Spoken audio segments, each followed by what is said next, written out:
गोलाव समनिफ्राय दैनि आंखाल जानाय गामियाव लोंग्रा दैनि खाबु खालामना होदों।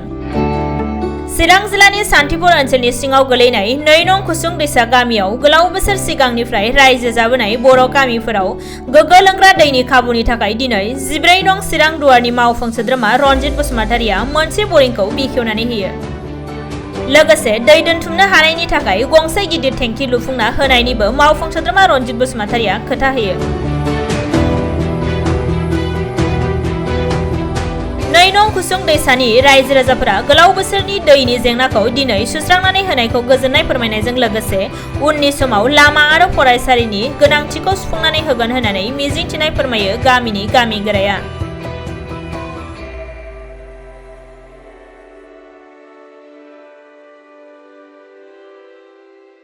दिनैनि जा हाबाफारि बे हाबाफारिया दिनै दुलाराय मुलुगनां ईदनि सान बे गोथार सानावहाय जोंबो फरेस्ट डिपार्टमेन्टआ जोंनि बे सान्थिपुर हालामनि बा सान्थिपुर भिसिडिसिनि सिङाव 4 जायगायाव दैनि जेंना जानानै दं लोंग्राजों दैनि। बेनिखायनो जोंनि फरेस्ट डिपार्टमेन्टनिफ्राय जि जायगायाव फरेस्ट भिलेज लोंग्रा दैनि जेंना दङ बे दै जेंनाखौ सुफुंनो थाखाय जोङो फरेस्ट बिफाननिफ्राय दै दिप बरिं गायनानै होदों आरो बिनिनो मोनसेखौ जों दिनै हाग्रोनायखाय अपेनिं खालामबाय आरो बेनि गेजेरजों जों बेखौनो फोरमायनो नागिरदों रायजो राजाफ्रा जुदि धैर्य हमनानै गभर्नमेन्टखौ हेफाजाब होयोब्ला जोंनि जा जौगानाय लाबोनायनि जा बिथांखिफोर बेखौ जों खुब स्मुथलि मावलांनो नागिरगासिनो दङ आरो बेनो बिनि मोनसे सिन। 2 नं खुसुं दैसा गामिया गोदान गामि नंला, बे बिराद पुराना गामि। बियो 2000 सननिनो सिगां गायसननाय गामि, गतिके बेखौ जों गोदान होननानै बुंनो हाया आरो एस पार दा 2006नि फरेस्ट डुवेलार एक्ट बायदि बे गामिया हानि मोन्थायखौ मोनखायो आरो अलरेडि जोङो हानि जा खामानिफोर बेखौ जोङो मावलांगासिनो दं। बिथांमोना हानि जा एलटमेन्ट बेखौ मोनखाबाय। दानिया जेंनाया जादों इभेक्सन लानाय लायै। मोनसे खोन्थाया स्पस्ट, सिगाङावबो बुंदों दिनैबो बुंगोन, जाय गोदानै हाग्रा दानदों बेखौ जोङो निमाहा होआ, जों जेरैखिजाबाबो इभेक्सन खालामनानैबाबो होखारगोन। खिन्थु जेराव दङ बावनो थाबाय था बेखौसो जोङो खावलायदों। जोङो गोदानै सिफायालासेनो गोजाम जा सिफायनानै थाखाबाय बेयावनो थायोब्ला बिथांमोनखौ माबा मोनसे बेबस्था खालामनानै जा जोंनि रांखान्थियारि जेंना बेफोरखौ रिजल्भ खालामनायनि बा समाधान खालामनायनि जों परिकल्पना लादों। मोनसेल' खोन्था, गोदान दा सिफायसै, जेराव दं बावनो था आरो गोदानै सिफायबाथ' इभेक्सना जाखागोन, बे 100% सियर। फरेस्ट डिपार्टमेन्टनिसो मोनसे आलादा पार्ट थायो। जोङो आनटाइड फान्ड, टाइड फान्ड होननाय माखासे फान्डफोर थायोथ', बेफोरनि गेजेरजोंनो जोङो जेरावहाय बिथांमोना दा हमनानै ला खुसुं दैसा गामिया 2 नाम्बार खुसुं दैसा गामिया नोंथांमोना हरै नाहर होननाय गामिनि खाथिजोंनो हाग्रा नांजाबना दङ।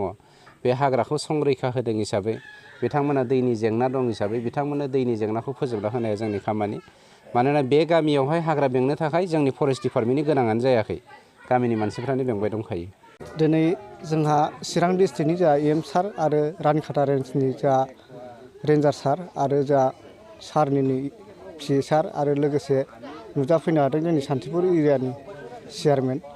बाव जोंनि 2 नम्बर खुसुं दैसायाव दैनि बिराद गोनांथि दंमोन। जोंहा भुटान हाजोनिफ्राय फैनाय बियार कम्पानिनि दैखौसो जों ओरै आथिं आखाइ सुनाय दुगैनाय बेफोरबायदि समस्या जाबाय थानायखाय जों EM सारनाव खोथा होनायखाय जों थांनानै बिनानै दा सारा साक्सेसफुल खालामना होबाय, मोनबायबो जोङो।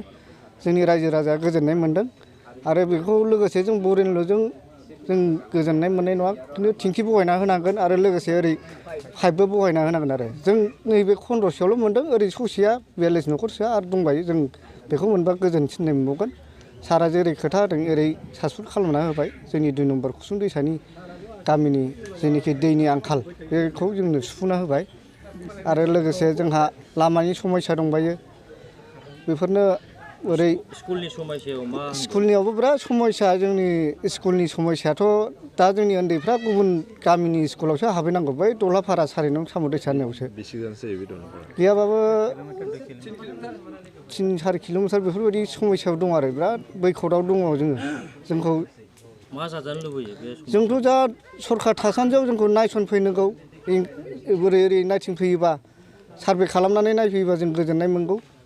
दा जोङो सारमोन थानायाव बेफोरबायदि समस्या थायोबा दै देरबा माबा देरबा उन्दैफ्रा थांनानै बिराद समस्या साननाय हनायफ्रा खम जालाङो नङाबा गामिनि डेभेलपफ्रा खम जालाङो गामिफ्राव दैदेननायफ्रा समाजफ्रा खम जालाङो गोरों गोरा गैयाबा थिग बेफोरबायदि जोंनोबो सोलोंथाइ नांगौ बे ओरै लोगोसे लामानि समस्याबो दङ लोमजायोबा साजायोबा ओरै 108 लांनो मानो बिराद समस्या जों मोसौ गारिजोंसो ओरै होलांनांगौ बेनिखायनो जोंनो लामानि समस्याखौ फोजोबनांगौ सारा माबायदिमोन सिगांनि खस्थ'खौ मा होनबावनो आजां गाजां बिदिनो खस्थ' एखमबा आलासि दुमसि फैबाबो दैनि थाखायनो जारला आरो जोङो ओंखामखौ होनो हाबाबो दैखौ होनो हाया होननानै आलासि दुमसिफोर फैबाबो जोङो बादा हरनायनि राहा जालायलाङो एखमबा बादाखौनो हरखायो आं रोगानायखायनो आङो खस्थ' मोननानै दा फै होनखायो आं न'खरनि मानसिखौबो जाथि खुरमाखौनो आङो दा फै जारलाथार होननानै आंबो हरखायो आंहा ओमफ्राय देहाखौनो बुद्रु बुद्रु रोगानानै जानांखायो